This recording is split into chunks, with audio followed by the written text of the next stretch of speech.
Manau, po truputį įsivažiuoju ir dirbu kiekvienoje treniruotėje, manau, su laiku pasieksiu tą formą. Dar nemanyčiau, kad esu tam pačiam pike geriausiam, bet manau, viskas bus gerai.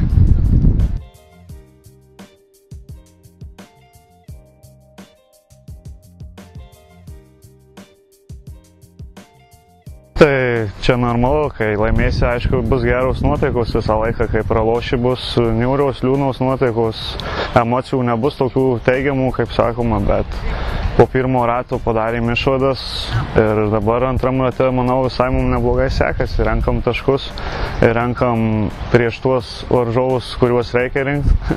Iš pirmo ketvirto, kaip sakoma, aišku, reikia nepamiršti ir kitų.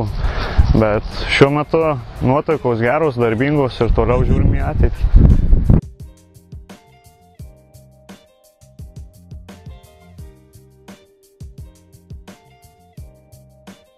Padaryti išvadas po kiekvienų varžybų ir manau, kad mes jas padarėm ir padarėm teigiamas. Ir manau, rytoj eisim į dvikovą ir atiduosim visą save.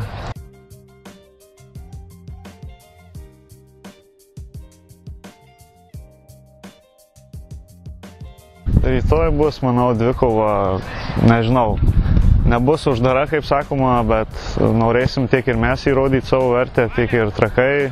Žinom, kad dabar pirmoje vietoje Trakai, tai nebereikalų jie ten ir stovi. Manau, tai bus sunki dvikova, bet tikėsimės pergalės.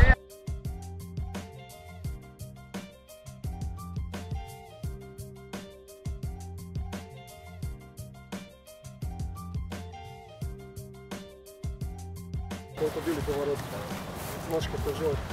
Tu nelauksime, ne? Davai. Mes už! Sūduva!